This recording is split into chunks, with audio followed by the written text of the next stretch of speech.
Assalamualaikum warahmatullahi wabarakatuh. Sebelum memulai pelajaran, marilah kita buka dengan bacaan basmalah bersama-sama. Bismillahirrahmanirrahim. Baik, bagaimana kabar kalian semua anak-anak? Alhamdulillah, sehat semua ya. Seperti biasa, sebelum lanjut ke pelajaran, pastikan kalian semua sudah absen di Google Form ya, yang telah disediakan oleh Ibu sebagai bukti kehadiran kalian. Anak-anakku, kalian sudah kelas 12 dan sebentar lagi kalian tentu sudah mulai mengikuti serangkaian ujian-ujian yang akan mengantarkan pada kelulusan. Maka dari itu, belajarlah lebih giat. Kejarlah apa yang menjadi cita-cita kalian agar cita-cita kalian bisa terwujud. Berikan yang terbaik dan pantang menyerah. Pada pembelajaran kali ini, ada beberapa KD yang akan kita capai. Yang pertama, menerima kebenaran hukum Islam yang dihasilkan melalui penerapan kaidah usuliyah. Yang kedua, merefleksikan sikap santun dan tanggung jawab dalam kehidupan sehari-hari. Yang ketiga, memahami kaidah amar dan nahi. Oke, pada pertemuan sebelumnya masih ingat ya, yaitu kita sudah membahas tentang hukum-hukum syar'i. Ya, langsung saja untuk mulai pembelajaran pada bab 5 ini, yaitu tentang kaidah usuliyah.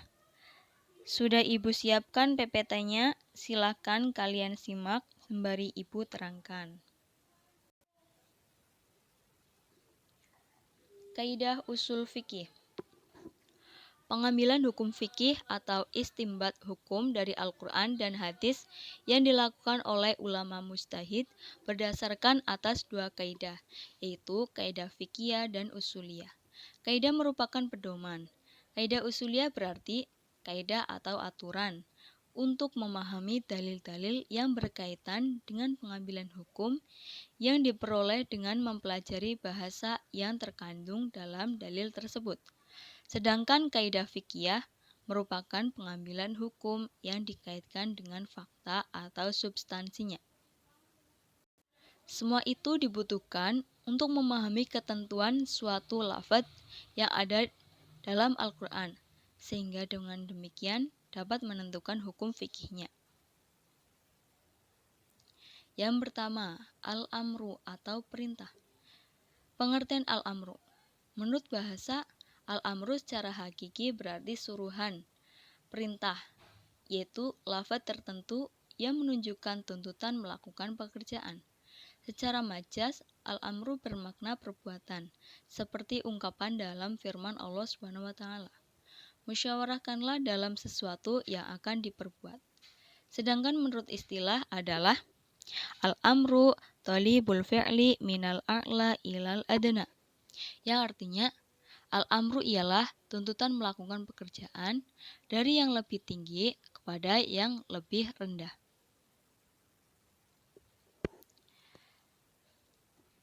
Yang pertama, al-amru membahas bentuk lafaz amr.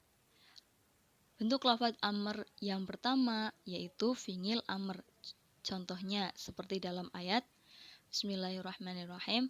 Wa aqimus sholata wa atuz zakata warka'u ma'ar raki'in, yang artinya, dan dirikanlah sholat dan tunaikanlah zakat dan rukuklah bersama orang-orang yang rukuk.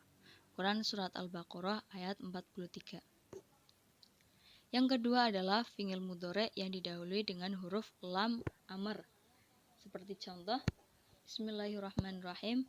Wal takum minkum ummatun yad'una ilal khairi wa ya'muruna bil ma'rufi wa yanhauna 'anil munkar wa ulaika humul muflihun. Dan hendaklah di antara kamu yang menyeru kepada kebajikan, menyuruh kepada yang ma'ruf dan mencegah dari yang munkar. Quran Surat Al-Imran ayat 104. Yang ketiga adalah berbentuk isim fi'il amr. Contohnya, Bismillahirrahmanirrahim. Ya ayyuhalladzina amanu alaikum anfusakum la yadurrukum man dhalla idza tadaitum. Hai orang-orang yang beriman, jagalah dirimu. Tiadalah orang yang sesat itu akan memberi mudarat kepadamu apabila kamu telah mendapat petunjuk. Quran Surat Al-Maidah ayat 105. Selanjutnya adalah terdapat isim masdar pengganti fi'il. Misalnya dalam lafaz ihsanan dalam ayat wabil walidaini ihsanan, yang artinya dan kepada kedua orang tuamu berbuat baiklah. Quran Surat Al-Baqarah ayat 83. Kalimat berita atau kalam khobar bermakna insya atau perintah. Selanjutnya adalah fi'il mudhari atau fi'il madi yang mengandung arti perintah. Amaro, farodo, kataba, wajaba. Seperti contoh, ya ayyuhalladzina amanu kutiba alaikumus syiyamu kama kutiba alal ladzina min qablikum la'allakum tattaqun. Dalam lafaz kutiba, itu yang di garis bawah. Ayat tersebut berarti, hai orang-orang yang beriman, diwajibkan kepadamu berpuasa sebagaimana diwajibkan kepada orang-orang sebelum kamu agar kamu bertakwa. Quran Surat Al-Baqarah ayat 183.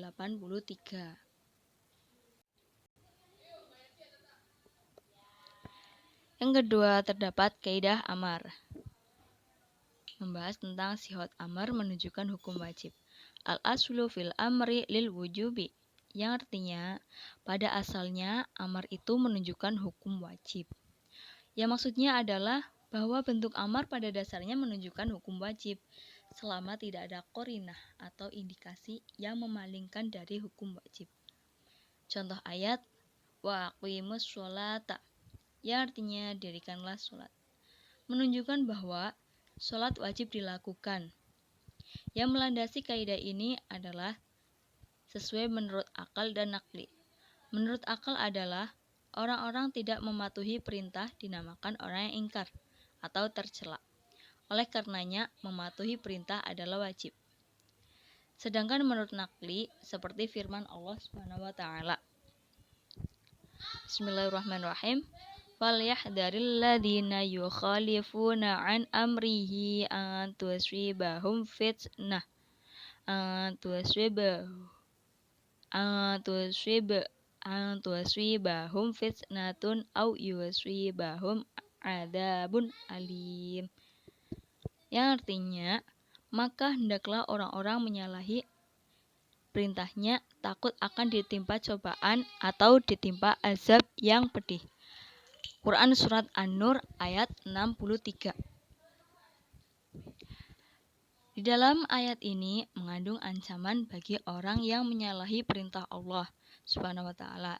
Maka melakukan perintah adalah hal yang wajib. Selanjutnya ada amar yang menunjukkan kepada larangan. Maksudnya jika seorang disuruh mengerjakan suatu perbuatan, mestinya dia meninggalkan segala kebalikannya.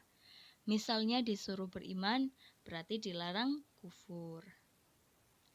Lanjut, amar menurut masanya.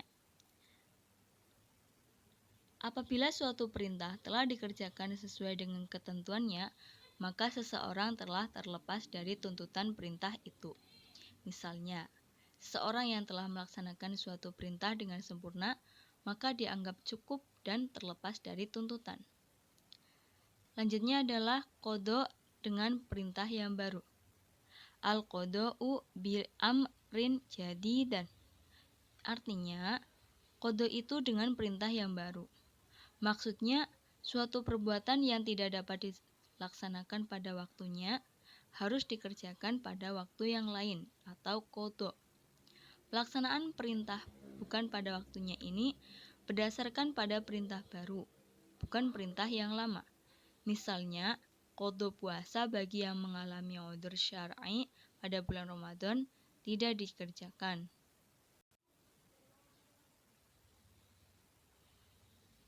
Kemudian ada martabat amr.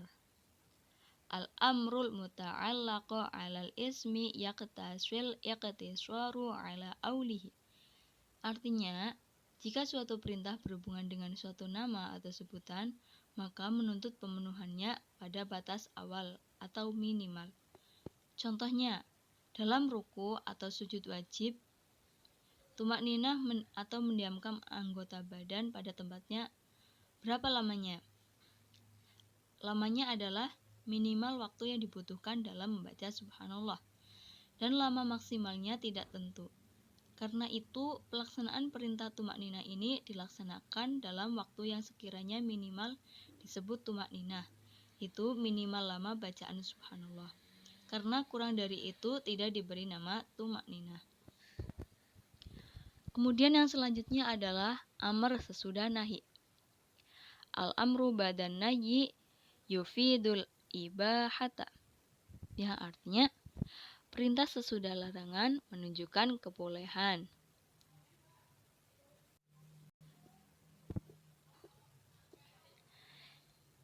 Yang pertama tadi sudah dijelaskan, yaitu mengenai al-amru atau larangan. Sekarang lanjut ke poin yang kedua adalah an-nahyu atau larangan. Maaf, saya ulangi, yang pertama adalah al-amru yang artinya perintah ya, bukan larangan. Yang kedua adalah an-nahyu yang berarti larangan. Yang pertama, pengertian an-nahyu atau larangan. Menurut bahasa, an-nahyu berarti larangan, sedangkan menurut istilah ialah an-nahyu thalibut tarki minal a'la ilal adni. An-nahyu atau larangan ialah tuntutan meninggalkan perbuatan dari yang lebih tinggi kepada yang lebih rendah kedudukannya. Kedudukan yang lebih tinggi di sini adalah syari, Allah dan Rasulullah. Dan kedudukan yang lebih rendah adalah mukallaf.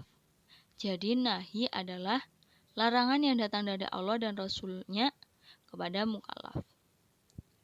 Yang kedua adalah bentuk kata nahi. Yang kedua adalah bentuk kata nahi. Yang pertama, bentuk fi'il mudhari' yang didahului dengan la nahiyah atau lam nahi, yang berarti janganlah. Wala ta'kulu amwalakum bainakum bil batil, yang artinya, dan janganlah engkau memakan harta saudaramu dengan cara yang batil. Quran Surat Al-Baqarah ayat 188.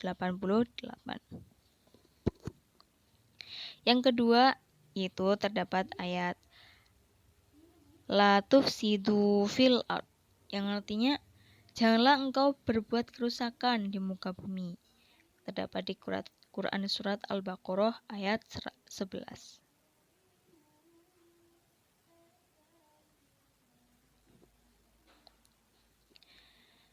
Selanjutnya adalah lafaz-lafaz yang dengan tegas bermakna larangan atau mengharamkan. Allah Subhanahu wa taala berfirman, Hurimat 'alaikum ummahatukum wa banatukum, yang artinya diharamkan bagi kamu, ibu-ibumu dan anak-anak perempuanmu. Terdapat di Quran Surat An-Nisa ayat 23. Yang ketiga adalah kaidah an-nahyu. Al-aslu fin nahyi lit-tahrimi. Pada asalnya nahi itu menunjukkan haram. Menurut jumhur ulama, berdasarkan kaidah ini, apabila tidak ada dalil yang memalingkan nahi, maka tetaplah ia menunjukkan hukum haram. Misalnya, jangan sholat ketika mabuk, dan jangan mendekati perbuatan zina. Bismillahirrahmanirrahim. Ya ayyuhalladzina amanu la taqrabus sholat wa antum sukara hatta ta'lamu ma taqulun. Yang artinya, hai orang-orang yang beriman, janganlah kamu sholat sedang kamu dalam keadaan mabuk, sehingga kamu mengerti apa yang kamu ucapkan.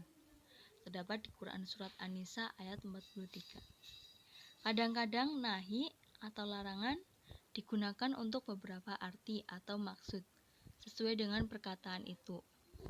Antara lain, yang pertama bermakna karohah.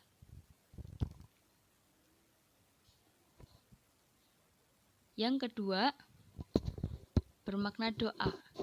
Yang ketiga, bermakna irsyad, yang artinya bimbingan atau petunjuk.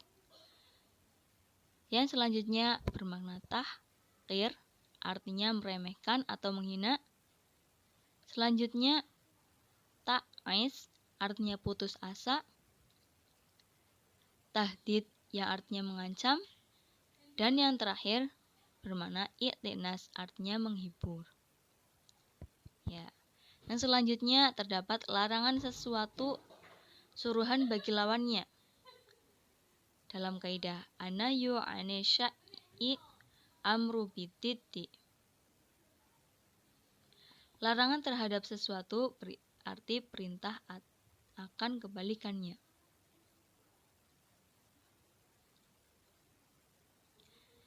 Yang selanjutnya adalah larangan yang mutlak. Anahyul mutlaqu yaqtasid dawama fi jami'il arminati. Dalam beribadah, larangan menunjukkan rusaknya atau batalnya perkara yang dilarang. Larangan dalam ibadah ada yang berkaitan langsung dengan zatnya ibadah atau bagian dari ibadah, yaitu syarat dan rukun, atau sesuatu yang melekat dalam ibadah, atau mulazimul ibadah. Larangan yang berkaitan dengan hal tersebut menunjukkan hukum batalnya ibadah. Yang nomor 6 adalah larangan dalam urusan muamalah. An-nahyu yad'lu ala fasadil manhiyi anhu fil muqudi. Yang artinya larangan yang menunjukkan rusaknya atau batalnya perbuatan yang dilarang dalam berakad. Misalnya, menjual anak hewan yang masih dalam kandungan ibunya berarti akad jual belinya tidak sah, karena yang diperjualbelikan atau mabi' sebagai salah satu rukun jual beli tidak jelas atau gharar, sedangkan gharar dilarang dalam jual beli. Jika larangan berkaitan dengan sesuatu di luar, bukan bagian atau tidak selalu melekat dalam jual beli, maka larangan tersebut tidak menunjukkan batalnya akad jual beli.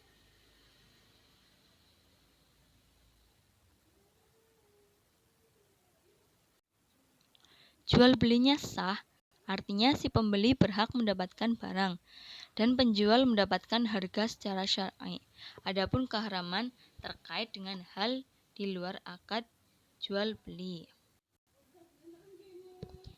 Ya, sekian pemaparan materi dari Ibu. Jika ada yang mau bertanya atau ada yang belum jelas, boleh bertanya atau menanggapi. Silakan. Baik, tidak ada yang bertanya? Tidak ada? Ya, jika tidak ada yang bertanya, berarti sekarang kalian yang membuat pertanyaan.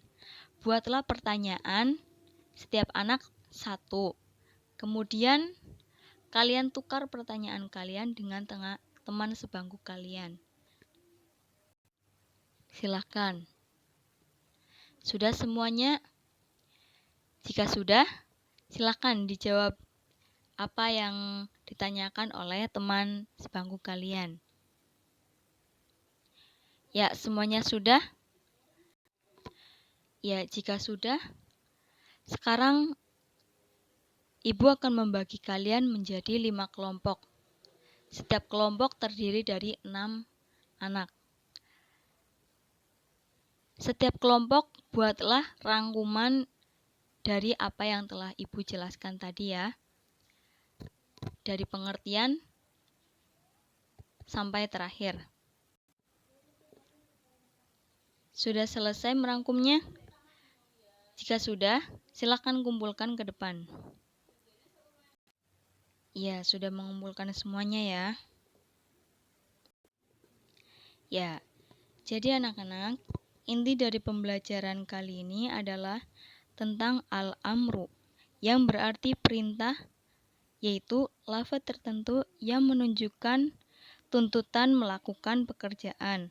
Sedangkan an-nahyu atau larangan ialah meninggalkan perbuatan dari yang lebih tinggi kepada yang lebih rendah.